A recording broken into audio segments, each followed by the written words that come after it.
இதோ உதவி. கோபம் என்பது சுயவிஷம். தென் அமெரிக்காவில் ஒரு தேள் உள்ளது. அது கோபப்படும்போது மிகவும் கோபமடைந்து அதன் சொந்த விஷத்தால் தன்னைத்தானே குத்திக் கொண்டு இறந்து விடுகிறது. இது கோபத்திற்கு ஒரு பொருத்தமான உச்சக்கட்டம், ஏனெனில் கோபம் உண்மையில் சுயவிஷம். நமது சொந்த கோபத்தால் ஏற்படும் இந்த சுயவிஷம் பண்டைய தத்துவஞானிகளால் எச்சரிக்கப்பட்டுள்ளது. கோபத்திற்கு எதிரான இந்த எச்சரிக்கைகள் முதல் பதிவு செய்யப்பட்ட ஞானத்திலிருந்து பல நூற்றாண்டுகளாக ஒலித்து வருகின்றன. இப்போது கோபத்தின் சுயவிஷம் நவீன உளவியலின் ஆராய்ச்சியால் அறிவியல் பூர்வமாக ஆவணப்படுத்தப்பட்டுள்ளது. பண்டைய கிரேக்க தத்துவஞானி பித்தகோரஸ் எழுதினார், கோபம் முட்டாள்தனத்தில் தொடங்கி மனந்திரும்புதலில் முடிகிறது. கோபம் பெரும்பாலும் வெளிப்படையாகவும் தீவிரமாகவும் வெளிப்படுத்தப்பட்டாலும் அதைத் தொடர்ந்து வரும் மனந்திரும்புதல் பொதுவாக அடக்கப்பட்டு நமது ஆழ்மனதில் பல்வேறு வகையான சுயகுற்ற உணர்ச்சிகளில் சீர்குலைகிறது என்று நவீன உளவியல் கூறுகிறது. நமது கோபத்தின் எதிர்வினை ஒருபோதும் குணமடையாத மற்றும் வருத்தம் மறைக்காத வடுக்களை விட்டுச் செல்கிறது.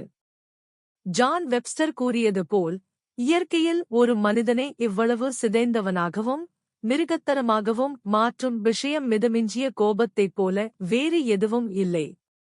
ஆங்கில அரசியல்வாதியும் வரலாற்றாசிரியருமான ஏல் ஆப் கிளாரெண்டன் எழுதினார், கோபம் யாருக்கு எதிராக இயக்கப்படுகிறதோ அவரை விட அது ஆட்கொண்டவரையே அதிகம் பாதிக்கிறது. கோபம் சுயவிஷம் என்பதால் அது அப்படித்தான்.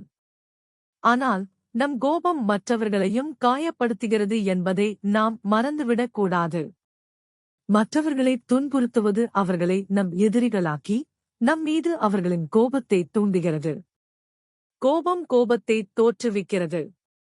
தாக்குதல் குளவிகளின் கூட்டத்தின் வசீகரம் நிலைமைக்கு வரும் வரை கோபம் அதிகரிக்கிறது. கோபத்தின் வடிவத்தில் உணர்ச்சிகளை வெளியிடுவதால் வரும் தற்காலிக உற்சாகம் இறுதியில் ஏற்படும் விலைக்கு மதிப்புக்குரியது அல்ல, அது கொடூரமானது மற்றும் அது விலை உயர்ந்தது. பிரான்சிஸ் பேகன் எழுதியது போல், கோபம் மந்தமான மனிதர்களை நகைச்சுவையானவர்களாக ஆக்குகிறது, ஆனால் அது அவர்களை ஏழைகளாக வைத்திருக்கிறது. மௌனத்தில் அதிக லாபம் இருக்கிறது. ஒரு கண நேர புத்திசாலித்தனத்திற்காக மற்றவர்களை காயப்படுத்தும் புத்திசாலித்தனமான மறுமொழிகள் போதுமானவை, ஆனால் அத்தகைய புத்திசாலித்தனம் கோபத்தின் கூர்மையான முனையை மறைக்கும்போது காயம் அரிதாகவே குணமாகும். ஒரு கண நேர கோபத்தை அடக்கக்கூடியவர் ஒரு நாள் துக்கத்தை தடுக்கலாம் என்ற பழமொழியின் ஞானத்தை கவனியுங்கள். மேலும் அதன் விளைவாக ஏற்படும் சுயதுக்கம் ஒரு நாளை விட நீண்ட காலம் நீடிக்கும் என்று நவீன மனநல மருத்துவர்கள் உங்களுக்கு உறுதியளிப்பார்கள். அது வாழ்நாள் முழுவதும் நீடிக்கும். எனவே தடுப்பு அளவு கொள்கை கோபத்திற்கு பயன்படுத்தப்பட வேண்டும். ஏனெனில் டைரன் எட்வர்ட்ஸின் ஞானமான வார்த்தைகளில், ஒருவரின் கோபத்தை ஆள்வது நல்லது, அதைத் தடுப்பது நல்லது. ஏனெனில் கோபம் கடலில் ஒரு புயல் போன்றது, புயல் தணிந்த பிறகும் அலைகள் நீண்ட காலம் நீடிக்கும்.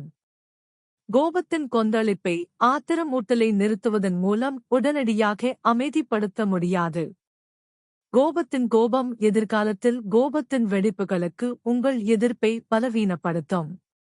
முதல் நூற்றாண்டில் கிரேக்க வாழ்க்கை வரலாற்றாசிரியர் புளூடாச் தனது கால வாழ்க்கையைப் பற்றிய தனது ஆய்வு மற்றும் பதிவுகளில் அடிக்கடி கோபம் ஏற்படுவது கோபப்படுவதற்கான போக்கை உருவாக்குகிறது, மேலும் மனதை மிகக் குறைந்த பட்சம் கோபமாகவும் காயப்படுத்தவும் செய்கிறது என்று குறிப்பிட்டார். ஆல்கஹால் அல்லது போதைப் பொருட்களின் மீது நீங்கள் அதிகமாக இருப்பது போலவே உணர்ச்சியின் மீதும், கோபத்தின் உணர்ச்சி உட்பட நீங்கள் அதிகமாக இருக்கலாம். உணர்ச்சிவசப்பட்ட அதிகமாக இருப்பதன் விளைவு மது அல்லது போதைப் பொருட்களின் விளைவைப் போலவே ஆபத்தானது மற்றும் தீங்கு விளைவிக்கும். அதைத் தொடர்ந்து வரும் ஹேங்கோவர் மன அழுத்தத்தை ஏற்படுத்துகிறது. உண்மையில் உங்களிடம் கோபப் பழக்கம் இருந்தால் அல்லது அதை பெற்றிருந்தால், நீங்கள் கோபத்திற்கு அடிமையாக மாறுவதற்கான வலுவான நிகழ்தகவு உள்ளது. மேலும் இது ஒரு குடிகாரன் அல்லது போதைப் பழக்கத்திற்கு அடிமையாக இருப்பது போல உடல் ரீதியாகவும் மன ரீதியாகவும் உணர்ச்சி ரீதியாகவும் ஆபத்தானதாக இருக்கலாம். அதன் முற்றிய நிலைகளில் கோபப் பழக்கத்தை குடிப்பழக்கம் மற்றும் சில வகையான போதைப் பழக்கங்களைப் போலவே குணப்படுத்துவது கிட்டத்தட்ட கடினம். இந்த அத்தியாயத்தில் பின்னர் கோபத்தை சமாளிக்க சில வழிகளை கருத்தில் கொள்வோம். உங்கள் கோபம் அல்லது உங்களை நோக்கி செலுத்தப்படும் மற்றவர்களின் கோபம். ஆனால் முதலில் கோபத்தின் சில பொருத்தமான அம்சங்களை ஆராய்வோம். ஒருவர் தவறு செய்து அதை ஒப்புக்கொள்ளாதபோது அவர் அடிக்கடி கோபப்படுகிறார். ஆனால் கோபத்தின் தீப்பிழம்புகள் குற்ற உணர்ச்சியின் முத்திரை இரும்பை சூடாக்கும் அதே வேளையில் பிழையை வெளிச்சம் போட்டுக் காட்டுகின்றன. கோபம் என்பது ஒரு தவறான மற்றும் விலையுயர்ந்த திசை திருப்பல், ஏனெனில் பிழையை உடனடியாகவும் வெளிப்படையாகவும் ஒப்புக்கொள்வது விமர்சனத்தின் விளிம்பை மந்தமாக்கி பாராட்டை வெல்லும், குறைந்தபட்சம் அனுதாபப்புரிதலை வெல்லும். கவனத்தை ஈர்ப்பதில் கோபம் வலியுறுத்த பயன்படுத்தப்படுகிறது.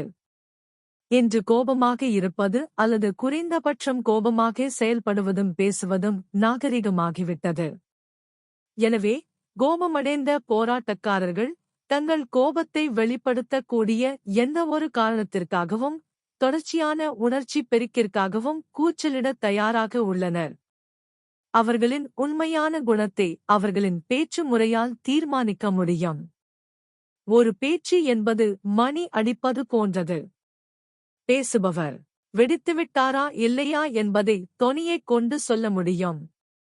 இன்று மிகவும் பரிச்சயமான வெறுப்பின் கடுமையான குரல்கள் கூச்சலிடுபவர்களின் உடைந்த உணர்ச்சி நிலைத்தன்மையை வெளிப்படுத்துகின்றன. கோபத்தின் வெப்பம், உணர்ச்சி தீப்பிழம்புகள், வெறுப்பின் நெருப்புகள் பல பழைய ஒளிவட்டங்களை உருக்கியுள்ளன.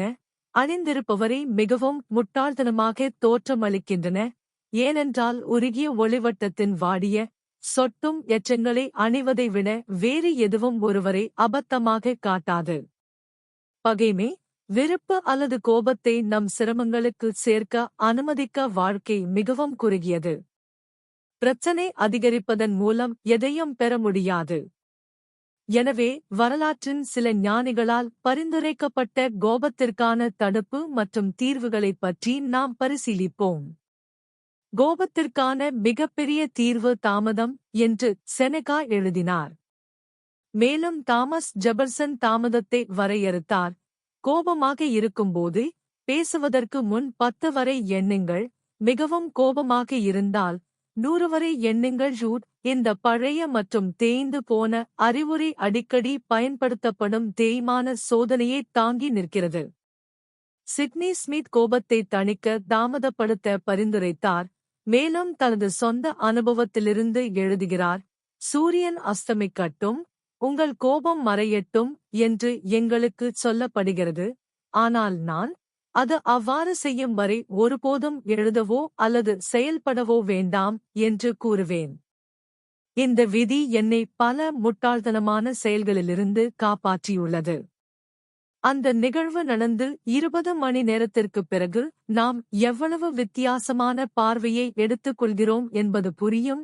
அந்த மிகச் சிறந்த ஆலோசனைக்காக ரெவரண்ட் ஸ்மித்துக்கு நாங்கள் நன்றி கூறுகிறோம். மெதுவாக பேசுங்கள், சாலமன் அறிவுறுத்தினார். அவருடைய பெயரே ஞானத்தின் அடையாளமாகும். மென்மையான பதில் கோபத்தை திருப்புகிறது, ஆனால் கடுமையான வார்த்தைகள் கோபத்தை சேமித்து வைக்கின்றன. கோபத்தை கையாள்வதில் மற்ற எல்லா உணர்ச்சிகளையும் போலவே கட்டுப்பாட்டாக இருக்கக்கூடிய ஒரு உணர்ச்சியை நாம் கையாள்கிறோம், அதாவது எல்லா உணர்ச்சிகளும் நமது சொந்த எதிர்வினைகள் என்பதால் நமது சொந்த எதிர்வினைகளின் அளவை உணர்வுபூர்வமாக கட்டுப்படுத்துவதன் மூலம் நமது உணர்ச்சிகளின் தீவிரத்தை நாம் கட்டுப்படுத்தலாம். மிகைப்படுத்தாமல் இருக்கவும், இறுதியில் எதிர்மறையாக பதிலளிக்காமல் இருக்கவும் நம்மை நாமே முன்னிபந்தனை செய்யலாம். ஆத்திரமூட்டலை பார்த்து சிரிப்பது, பின்னர் பசுமையாக இருப்பது, அதை முழுவதுமாக மறந்துவிடுவதாகும். உளவியல் ரீதியாக வெற்றி பெற வேண்டிய அவசியம் என்பது பயனற்றது போலவே தவறானது. ஒரு எதிரியை வெல்வதை விட சமரசம் செய்வது மிகவும் பாதுகாப்பானது. சமரசம் செய்யப்பட்ட எதிரி இனி ஒரு எதிரி அல்ல, ஆனால் தோற்கடிக்கப்பட்ட எதிரி இன்னும் ஒரு எதிரியாகவே இருக்கிறார், மேலும் அவர் இன்னும் பழி வாங்கும் குணம் கொண்டவர். உங்கள் பெரும்பாலான கடமைகளை மற்றவர்களுக்கு நீங்கள் ஒதுக்கலாம், ஆனால் நீங்கள் மட்டுமே உங்களை மன்னிக்க முடியும். எதிரி. ஒரு அவமானத்தை உங்களால் மட்டுமே சமாளிக்க முடியும். ஒரு அவமானத்தை கையாள 3 பயனுள்ள வழிகள் உள்ளன. முதலாவது, அதை புறக்கணிப்பது. ஆனால் நீங்கள் அதை புறக்கணிக்க முடியாவிட்டால், அதை பார்த்து சிரிக்கவும். நீங்கள் அதை பார்த்து சிரிக்க முடியாவிட்டால், அது தகுதியானது, அதிலிருந்து நீங்கள் கற்றுக்கொள்ள வேண்டும். நம் நண்பர்கள் கற்பிக்க துணியாத பாடங்களைக் காண நம் உணர்ச்சிகள் நம்மை குருடாக்க விடாமல், அவரிடமிருந்து நாம் கற்றுக்கொள்ள விரும்பினால், நமது எதிரி நமது ஆசிரியர். வாழ்நாள் முழுவதும், உங்கள் நண்பர்களை விட உங்கள் எதிரிகளிடமிருந்து நீங்கள் மேலும் மேலும் கடினமான பாடங்களை கற்றுக்கொள்வீர்கள் என்பதை நீங்கள் காண்பீர்கள். எனவே, உங்கள் எதிரிகளை நேசிக்க முடியாவிட்டாலும், அவர்களை வெறுக்காதீர்கள். எதிரிகளாக இருப்பதால், அவர்கள் உங்கள் முன்முயற்சியை பயன்படுத்தி உங்கள் பலத்தை வளர்த்துக் கொள்கிறார்கள். தூண்டிவிடுபவர்களாக இருப்பதால், அவர்கள் உங்கள் ஒழுக்கத்தை குளிர்ச்சியாக வைத்திருக்க சவால் விடுகிறார்கள். மேலும், குளிர்ச்சியாக இருப்பதன் மூலம் நீங்கள் மற்றவர்கள் மீது கட்டுப்பாட்டை வைத்திருக்கிறீர்கள். சூழ்நிலைகளின் மீது கட்டுப்பாட்டை வைத்திருக்கிறீர்கள். அது உங்கள் தொடர்ச்சியான முயற்சிகளுக்கு தகுதியான ஒரு நிலை. அது அமைதியான மனம்.